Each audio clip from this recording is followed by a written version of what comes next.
నమస్కారం. ఈరోజు ప్రపంచ క్షయవ్యాధి నిర్మూలన దినాన్ని పాటిస్తున్నారు.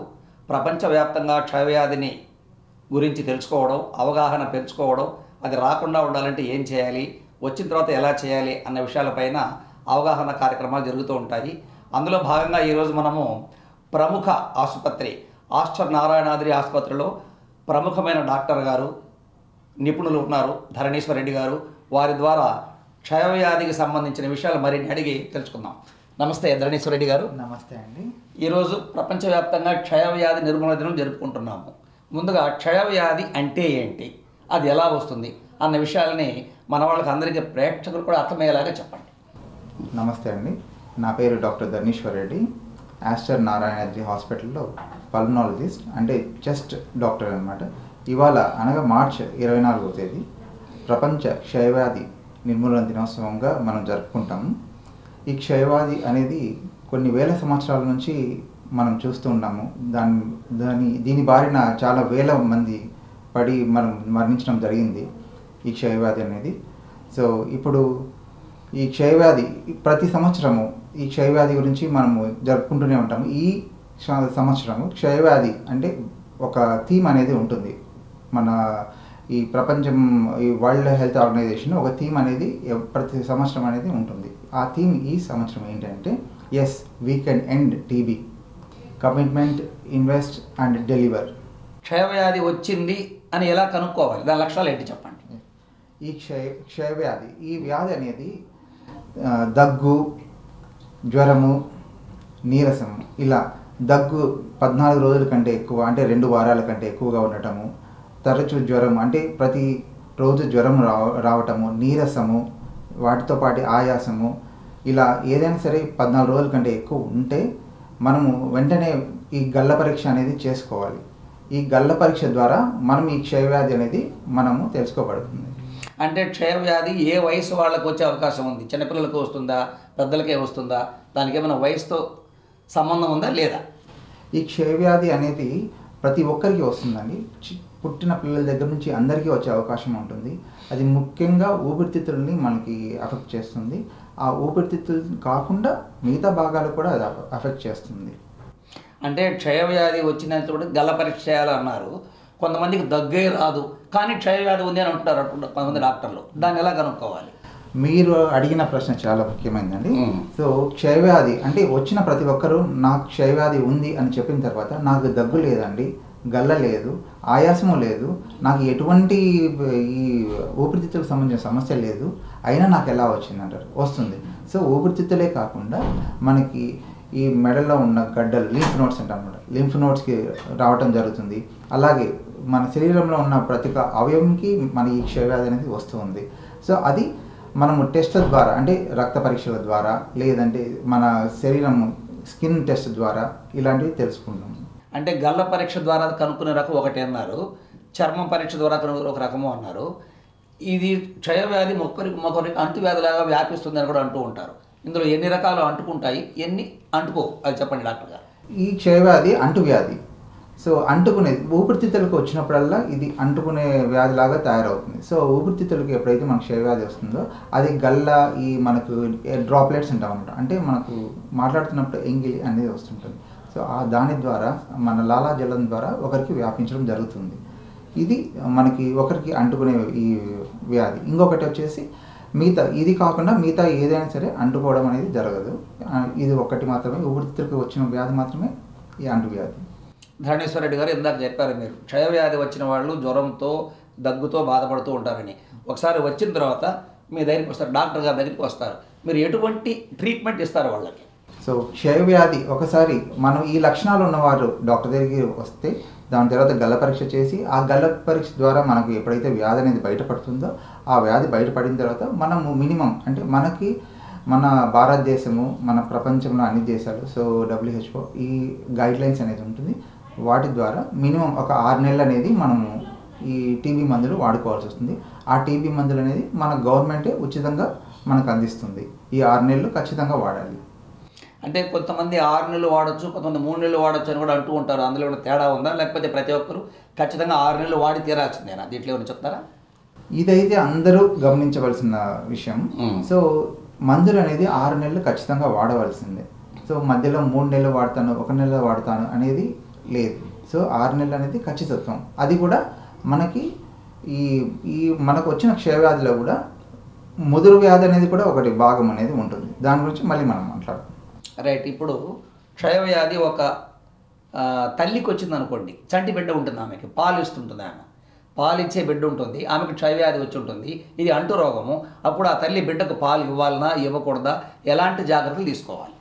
సో అందరూ ఇది కూడా చాలా ముఖ్యమైన ప్రశ్ననే. సో మనం గమనించాల్సింది ఏంటంటే క్షయవ్యాధి తల్లికి వచ్చినప్పుడు మనం బిడ్డకి పాలు ఇవ్వచ్చు. పాల ద్వారా ఈ వ్యాధి అనేది వ్యాపించదు.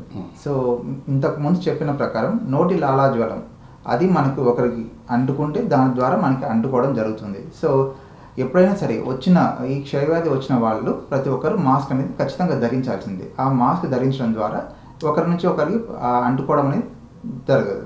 సో బిడ్డకు పాలించడం కూడా తల్లి మాస్క్ అనేది ధరించాలి. సో అలాగే ఒకసారి తల్లికి వచ్చిందంటే బిడ్డకు కూడా పరీక్షలు చేయాల్సిన అవసరం పడుతుంది. ఆ బిడ్డకు వచ్చిన లక్షణాల ద్వారా కానీ లేదు ముందుగానే మనం పరీక్షలు చేసుకొని చూసుకోవాలి. డాక్టర్ గారు ఇంకొక విషయం చెప్పండి. ఉమ్మడి కుటుంబాలు ఉంటాయి మనకి. ఆ కుటుంబంలో ఒకరికి క్షయవ్యాధి వస్తుంది, వాళ్ళని సపరేట్గా ఒక గదిలో పెట్టడానికి గది ఉండకపోవచ్చు, సౌకర్యాలు ఉండదు, మనది బీద దేశము, బీద కుటుంబాలు, అటువంటి వాళ్ళు ఎటువంటి జాగ్రత్తలు తీసుకోవాలంటారు దూరంగా ఉండడానికి? సో ఇంతకుముందు ఉమ్మడి కుటుంబం అనేది ఎప్పుడు మన భారతదేశంలో ఉన్నది. సో ఉమ్మడి కుటుంబంలో ఎవరికైనా ఒకరికి ఈ క్షయవ్యాధి వస్తే వెంటనే వాళ్ళని ఒక 2 నెలల పాటు పక్కన ఐసోలేషన్ అంటాం, ఆ ఐసోలేషన్ చేయాల్సి వస్తుంది. ఈ 2 నెలల పాటు వాళ్ళు మాస్కులు ధరించాలి. ఒకరి నుంచి ఒకరు అనేది కాంటాక్ట్ అనేది కొద్దిగా తగ్గించాలి. సో బాగా గాలి అంత వెంటిలేషన్ బాగా గాలి ఉన్న చోట అంత వాళ్ళని ఉంచాలి.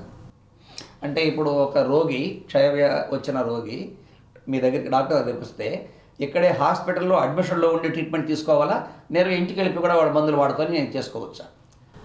సో ఈ క్షయవ్యాధి మనకు జనరల్గా మనకు బయట పడే టైంకి కొంతమంది బాగా నీరసం అయిపోయి చాలా ఈ ప్రాబ్లమాటిక్గా ఉంటారు, అంటే బాగా నీరసించిపోయి ఉంటారు. అటువంటి వాళ్ళకి ఒక్కొక్కసారి అడ్మిషన్ అవసరం పడుతుంది. అలా లేకుండా నీరసం లేకుండా బాగా తిరగలిగే వాళ్ళకి ఇంటికే వెళ్ళి వాడుకోవచ్చు ఈ 6 నెలల మందులు.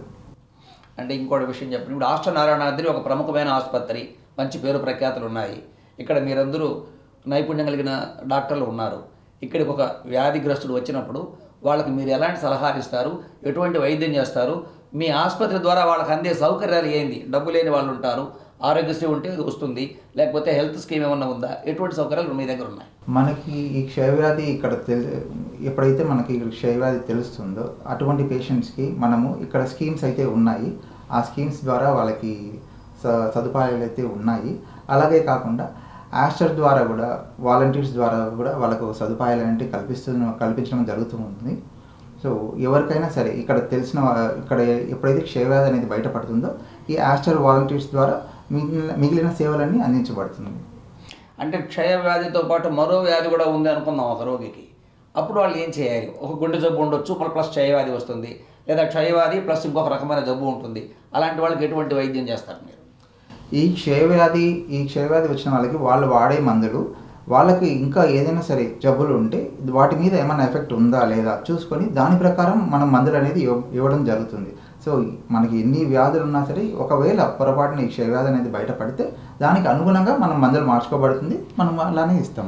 డాక్టర్ గారు, ఇప్పుడు క్షయవ్యాధిగ్రస్తులు మన ఆసుపత్రికి వస్తారు, మీరు వైద్యం చేస్తారు, మందులు మీరే ఇస్తారా, ప్రభుత్వం దగ్గరికి వెళ్ళి వాళ్ళు తీసుకోవాలా, ప్రభుత్వ ఆసుపత్రులు వెళ్ళి? దాని చెప్పండి. క్షయవ్యాధి వచ్చిన వాళ్ళకి మందులు అనేది మన భారతదేశ ప్రభుత్వం నుంచి అన్నీ మనకు ఉచితంగానే వస్తాయి. వాటితో పాటు ఏమేమి చేయాలనేది మనకు వీళ్ళు ఎవరైతే ఆ వ్యాధిగ్రస్తులు ఉంటారో వాళ్ళ ఏరియాలో ఉన్న ఏఎన్ఎం కానీ జిఎన్ఎం కానీ నర్సు కానీ గవర్నమెంట్ నర్సు కానీ వాళ్ళతో పాటు వాళ్ళు కలిసి తర్వాత ఏమేమి చేయాలి అనేది వాళ్ళకు చెప్పడం జరుగుతుంది. అంటే మేము ప్రభుత్వ ఆసుపత్రి ఓపిక మాకు లేదండి, మేము పోలేము, మీరే ఇవ్వండి అంటే మనం ఇచ్చే స్థితిలో ఉన్నామా, ఇవ్వడానికి అవకాశం ఉందా లేదా, అది కూడా చెప్పండి. సో ఒకవేళ ప్రభుత్వ ఆసుపత్రికి మేము పోలేము, మేము అక్కడ తీసుకోలేము అన్న వాళ్ళకి మనం ప్రైవేట్ హాస్పిటల్ తరఫున ఇవ్వడం జరుగుతుంది. బట్ కొన్ని కండిషన్స్ తీసుకొని వాళ్ళకి ఇన్ఫామ్ చేసి తర్వాతనే ఇవ్వడం జరుగుతుంది. రైట్. ఇప్పుడు క్షయవ్యాధి వచ్చిన తర్వాత అంటువ్యాధి అంటున్నారు మీరు, ఆ వ్యాధి రాకుండా ఉండాలి అంటే మనుషులు ఎటువంటి జాగ్రత్తలు తీసుకోవాలి? సో క్షయవ్యాధి అనేది ముఖ్యంగా పౌష్టికాహారం లోపం వల్ల మ్యాక్సిమం వస్తుంది. అలాగే ఈ మనకి ఎక్కువ భారతదేశంలో స్లమ్స్ అంటాం, అంటే ఎక్కువ మురికి వాడలలో ఇది కనపడుతుంది. అలాగే పౌష్టికాహార లోపం వల్ల కూడా ఇది ఎక్కువ అలాంటి ప్రదేశాల్లో కనపడుతుంటుంది.